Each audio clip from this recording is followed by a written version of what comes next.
ടൊറന്റോയിലെ ചില പ്രദേശങ്ങളിൽ കനത്ത മഴയ്ക്കും വെള്ളപ്പൊക്കത്തിനും സാധ്യതയെന്ന് റിപ്പോർട്ട്. 25 മില്ലിമീറ്റർ വരെ മഴ പെയ്യുമെന്നാണ് എൻവയോൺമെന്റ് കാനഡ മുന്നറിയിപ്പ് നൽകിയിരിക്കുന്നത്.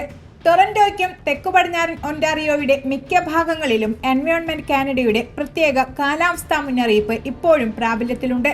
വ്യാഴാഴ്ച രാവിലെ വരെ 15 മുതൽ 25 മില്ലിമീറ്റർ വരെ മഴ പെയ്യുമെന്നാണ് കാലാവസ്ഥാ മുന്നറിയിപ്പിൽ പറയുന്നത്.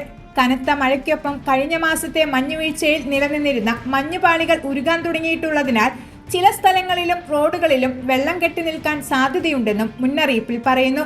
രാത്രിയിൽ താപനില 1 ഡിഗ്രി സെൽഷ്യസിലേക്ക് താഴുമ്പോൾ മഴ മഞ്ഞായി മാറുമെന്നും ചില പ്രതലങ്ങളിൽ മഞ്ഞുമൂടിയതും വഴുക്കലുള്ളതുമായ അവസ്ഥ സൃഷ്ടിക്കുമെന്നും എൻവയോൺമെന്റ് കാനഡ മുന്നറിയിപ്പ് നൽകിയിട്ടുണ്ട്. താപനില ഉയരുകയും മഴ പെയ്യാൻ തുടങ്ങുകയും ചെയ്യുന്നതിനാൽ ഐസ് മൂടിക്കിടക്കുന്ന പ്രദേശങ്ങളിൽ നിന്ന് വിട്ടുനിൽക്കണമെന്ന് ടൊറന്റോ പോലീസ് പൊതുജനങ്ങൾക്ക് മുന്നറിയിപ്പും നൽകിയിട്ടുണ്ട്.